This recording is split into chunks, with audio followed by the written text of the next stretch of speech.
Alright guys, we're looking at number 2 now. Really quick, keep in mind what everything is being compared to because that's the variable we're going to isolate or compare everything to. So what do I mean by that? It says, Uncle Hank loved riddles. Uncle Hank tells his nephews, I have twice as many dimes as quarters. I have 12 more nickels than quarters. I have $4.60 total. Whoever can solve this gets my coins. Okay, now part A, it says if Q represents the number of quarters, write in expressions that represents the number of dimes and the number of nickels. Now it's important to realize that every one of these is going to have a Q in it because you're comparing everything to quarters. So I know I just have Q for quarters. Okay, and then it says I have twice as many dimes as quarters. All right, so let's look at this. That means if this is just my Q for quarters, that means here's my dimes, and I have twice as many dimes, so it would look like this. So this is just a visual representation of showing I have twice as many dimes as quarters, okay?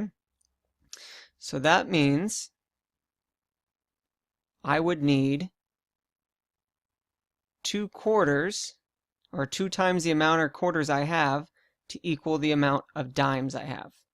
Now let's see if that makes sense. So I only have 1/2 the quarters as dimes, so if I want these quarters, the amount of coins, to be equal to the amount of dimes, I would actually have to double it. So I would then double it to get another Q.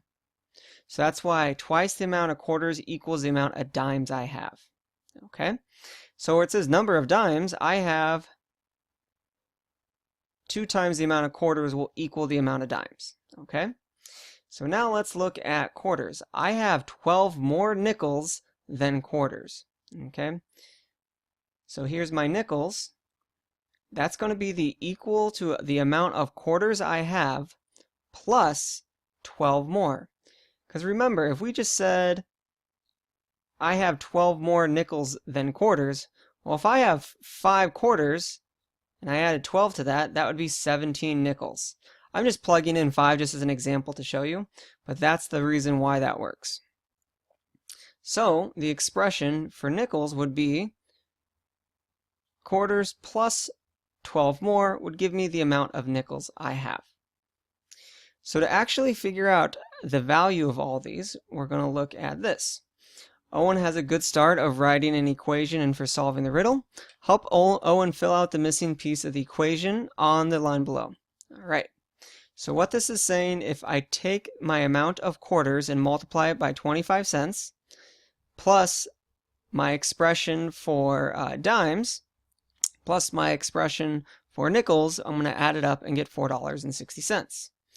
So this represents my quarters. This right here is going to represent my dimes. So it says 2 times the amount of quarters I have times the value of a dime, which is just 10 cents. So I'm going to put 0.10. Now this is my value of a nickel. It's 5 cents, 0.05, times the expression I came out, which was Q plus 12. And when I solve all this, it's going to equal to $4.60. Now there's a problem here that I don't really like, and it's the fact that I have all these decimals here. So what I'm going to do is I'm going to look for the furthest place value, which is the hundredths, which means I am going to multiply each and every term by 100. So remember, terms are separated by adding and subtracting. So I'm going to multiply this by 100. And that's going to get applied to each term. And in this example, it's only going to be the decimals right there. And I'm also going to multiply 100 to this $4.60. So this is going to end up giving me 25Q plus,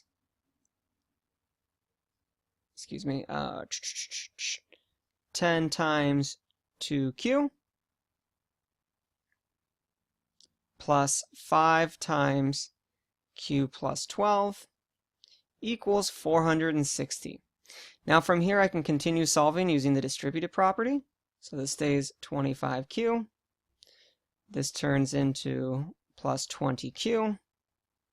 Plus, now I'm going to use distributive property on this Q and this 12 to get 5Q Q plus 60 equals 460. Now I'm going to combine like terms, so I'm going to look for my Q's. So I have 25 here, 20 here, 5 here. And when I add 25 plus 20 plus 5, that's going to give me 50Q. And I still have that plus 60 equals 460. So I'm going to divide both sides, I'm going to subtract both sides by 60. And that's going to give me 50Q equals 400.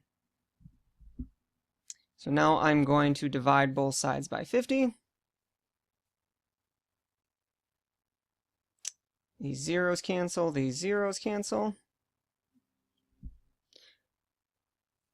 So now I am going to have 40 divided by 5, which is 8. So Q equals 8. That means I have 8 quarters. Okay? Now that I know how many quarters I have, I can go back and look at my original expressions and just plug in 8 every time I see a Q. So if you remember, dimes equaled twice as many quarters.